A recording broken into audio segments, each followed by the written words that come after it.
This article contains affiliate links. We will receive a commission on any sales we generate from it.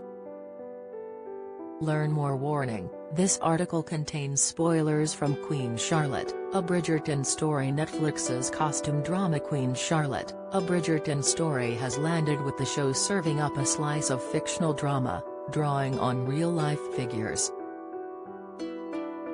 The program paints a fictional picture of the marriage of Queen Charlotte, played by India Amartefio, and King George III, Corey Milquist. However, some audience members are curious to know more about the real-life aspect of the Bridgerton spin-off show, including what exactly afflicted King George III, considering he appeared to be having manic periods and anxiety in the show. What was wrong with King George III? Contrary to former theories, King George III didn't suffer from a blood disorder called porphyria, a popular hypothesis presented in the 1960s and even depicted in Alan Bennett's 1991 play The Madness of King George III. The proponents of porphyria later had their theory debunked, and Professor Roberts said, "And it wasn't this at all. What it really was," and the medical science is pretty much overwhelming in supporting the idea that he had manic depression, bipolar affective type A.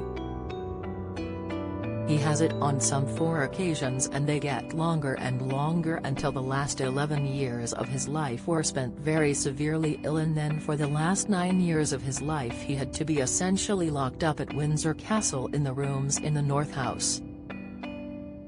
Professor Roberts said 18th-century medicine at the time didn't help the regent either, with common treatments including bloodletting and using leeches and blistering the skin in what was known as getting cupped. By the end of his life, King George III went blind, deaf, and was suffering from Alzheimer's disease. So it was a pretty terrible end for him. "Poor man," he said. "He's a very fine man and a decent king.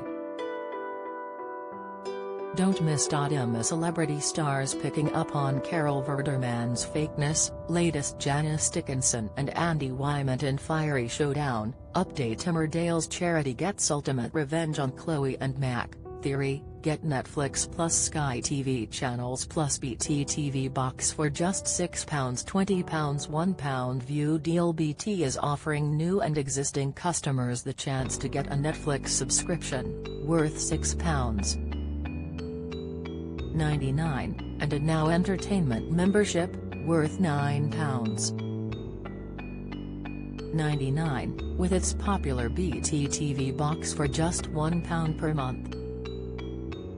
24-month contract, no setup fee, £20 after first 6 months. King George III's last major attack came in 1810 after his jubilee, but he didn't die until 1920, with the last decade of his life leaving the monarch in a debilitating state. Addressing his symptoms, Professor Roberts said, "But it did mean that the king would talk to trees, and on one occasion mistook a tree for the King of Prussia and had a conversation, but in fact it was one of the trees in Windsor Great Park. He would attack people suddenly.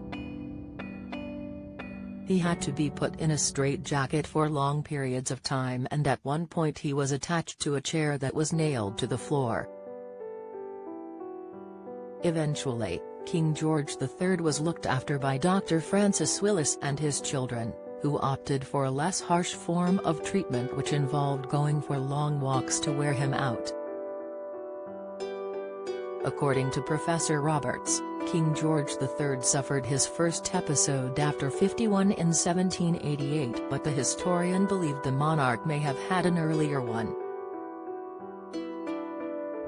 "Not all historians agree with me, and so it's not definitely proven, but the one we're definitely certain of is the one in 1788, he said.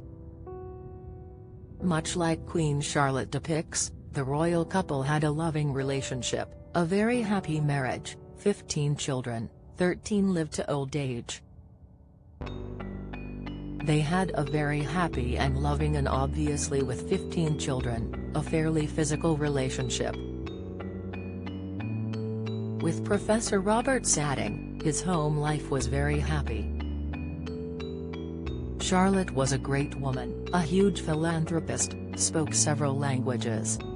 The poor woman had to marry 6 hours after having met him for the first time. It's a story that turns into a genuine love match. Queen Charlotte, a Bridgerton story is streaming on Netflix now. George III, The Life and Reign of Britain's Most Misunderstood Monarch by Andrew Roberts is available to buy now.